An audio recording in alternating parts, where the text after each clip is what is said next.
Hello, good morning and welcome to all my dear learners in the platform of the Pinnacle Academy with me Aniket. जैसा कि आज आप सभी मेरे पीछे बोर्ड पर लिखा हुआ देख रहे होंगे पंचुएशन मार्क्स। तो आइए हम सभी देखते हैं पंचुएशन मार्क्स इंग्लिश में हम किसे कहते हैं। जैसा कि आप सभी यहाँ पे लिखा हुआ देख रहे होंगे कि कुछ 14 पंचुएशन मार्क्स का मैंने यहाँ पे नाम लिखा है। तो आज मैं आप लोगों को अभी यहाँ पे बताने वाला हूँ कि ये पंचुएशन मार्क्स दिखते कैसे हैं, और मैं कुछ आप लोगों को ये भी बता दूंगा कि ये पंचुएशन मार्क्स का हम इस्तेमाल कहाँ पे और किस तरीके से करते हैं। तो देखिए, सबसे पहले मैंने यहाँ पे लिखा है फुल स्टॉप। तो फुल स्टॉप हम एक डॉट के जैसा देते हैं, ठीक है, इस तरीके से बिंदु एक छोटा सा। अब ये डॉट हम कहाँ पे इस्तेमाल करते हैं, जैसे हिंदी हो या इंग्लिश। हिंदी में तो हम इस तरीके का फुल स्टॉप के इस्तेमाल करते हैं, लेकिन इंग्लिश में हम इस तरीके का डॉट वाला फुल स्टॉप का इस्तेमाल करते हैं। तो ये जो वो फुल स्टॉप है वो किसी भी वर्ड के लास्ट में एकदम नीचे में लगता है इस तरीके से। हम कभी भी यहाँ पे बीच में नहीं लगा सकते हैं या ऊपर नहीं लगा सकते हैं। इसका मतलब डिफरेंट हो जाएगा, इसका मतलब डिफरेंट, इसका मतलब डिफरेंट। जैसे कि मैथ में हम लोग देखते हैं ना, इसका मतलब हो जाता है मल्टीप्लीकेशन, डिवीजन। तो हम लोग फुल स्टॉप किसी भी वर्ड के, किसी भी सेंटेंस के लास्ट के वर्ड के नीचे वाले में लगाते हैं, लाइन में एकदम, ठीक है। यहाँ पे ये मान लीजिए लाइन है, तो यहाँ पे नेक्स्ट वन है हमारा कॉमा। तो कॉमा भी जस्ट इसी तरीके से लगता है हमारा कॉमा, इसको हम कॉमा बोलते हैं, और इस तरीके से हम कॉमा लगा के आगे कोई भी सेंटेंस को ऐड कर सकते हैं। नेक्स्ट वन है हमारा क्लोन। इसको हम क्लोन बोलते हैं, और ये क्लोन होता है इस तरीके से दो डॉट, ठीक है, दो डॉट हम इस तरीके से लगा सकते हैं। नेक्स्ट है हमारा सेमीक्लोन। सेमीक्लोन में आ जाता है एक डॉट ऊपर में और नीचे में कॉमा, तो ये हो जाता है हमारा सेमी क्लोन। नेक्स्ट है हमारा क्वेश्चन मार्क। तो क्वेश्चन मार्क कुछ इस तरीके से हमारा बनता है। नेक्स्ट है हमारा एक्सक्लेमेशन मार्क, विस्मयादि बोधक चिन्ह, जिसको आश्चर्य के लिए भी इस्तेमाल करते हैं, वो ऐसे होता है एक डंडे के नीचे बिंदु। अपोस्ट्रोफी, अपोस्ट्रोफी एस बोलते हैं हम लोग ना। तो अपोस्ट्रोफी किसी भी वर्ड के ऊपर में एस लगाने के लिए हम इस्तेमाल करते हैं, जैसे ये इस तरीके से। जैसे बाय द वे मान लीजिए कि यहाँ पे ऐसे एस लिखा हुआ है और यहाँ पे मैंने अपोस्ट्रोफी डाल करके एस लिख दिया, ठीक है, या फिर एस के बाद अपोस्ट्रोफी डाल दिया, तो उसका मतलब चेंज हो जाता है। यानी कि मार्क्स यहाँ पे लिखे हैं, अब यहाँ पे लगाएंगे ऐसे, तो ये मार्क्स का हो जाएगा, ठीक है। तो ये हो जाता है आपका अपोस्ट्रोफी। थोड़ा सा गंदा हो रहा है यहाँ पे। नेक्स्ट वन इज हमारा हाइफन। हाइफन जो होता है और डैश जो होता है, वो दोनों थोड़ा सा सिमिलियर होते हैं, लेकिन थोड़ा थोड़ा सा की वजह से डिफरेंट है।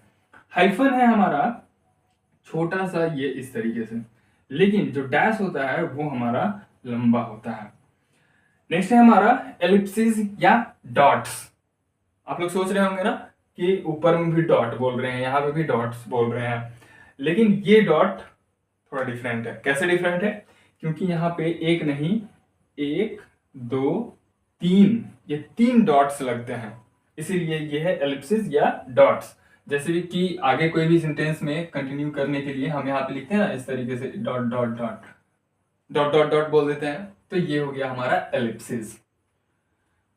नेक्स्ट है हमारा स्लैश या ओब्लिक। आप सभी यहाँ पे ये डंडा देख रहे हैं तिरछा से बना हुआ इस तरीके से, इसको हम बोलते हैं स्लैश या फिर ओब्लिक। ये जो लाइन है ना, ये जो तिरछा लाइन, इसको हम बोलते हैं ओब्लिक या स्लैश। नेक्स्ट है हमारा कोटेशन मार्क्स।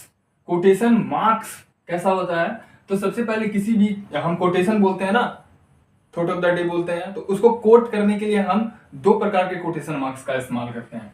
एक कोटेशन मार्क होता है हमारा सिंगल, इस तरीके से ओपन होता है और इस तरीके से बंद होता है। दूसरा हमारा होता है डबल कोटेशन मार्क, ठीक है। ये सिंगल कोटेशन मार्क और ये हो गया डबल कोटेशन मार्क। ये ओपन हो गया, ये क्लोज हो गया, ये ओपन हो गया, ये क्लोज हो गया, तो ये डबल कोटेशन मार्क, ये सिंगल कोटेशन मार्क। नेक्स्ट है हमारा ब्रैकेट्स। तो ब्रैकेट्स, ब्रैकेट तो आप सभी लोग जानते हैं किसको बोलते हैं।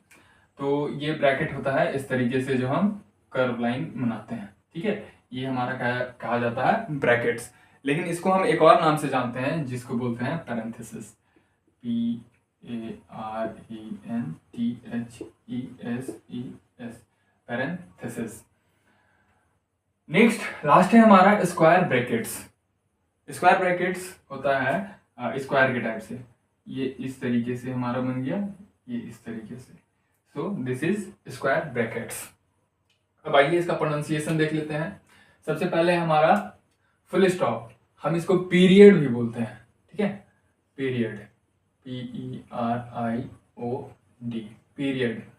नेक्स्ट है हमारा comma, next colon, semicolon, question mark, exclamation mark, apostrophe, hyphen, dash, ये हो गया आपका एलिप्सिस या डॉट्स। उसके बाद है हमारा स्लैश या ओब्लिक। उसके बाद है हमारा single quotation mark, double quotation mark. उसके बाद है हमारा ब्रैकेट, जिसको हम बोलते हैं पैरेंथेसिस भी, ठीक है। उसके बाद है लास्ट वन हमारा स्क्वायर ब्रैकेट्स, जो इस तरीके से कुछ होता है, इसको हम बोलते हैं स्क्वायर ब्रैकेट्स। आई होप कि आज मेरी इस छोटी सी वीडियो से आप लोग कुछ सीख पाए होंगे और इंग्लिश के जो भी सेंटेंसेस आप बनाएंगे, इंग्लिश में जो भी आप पढ़ेंगे, उसमें इस पंक्चुएशन मार्क्स का इस्तेमाल जरूर करेंगे। Thank you and best of luck to all my dear learners.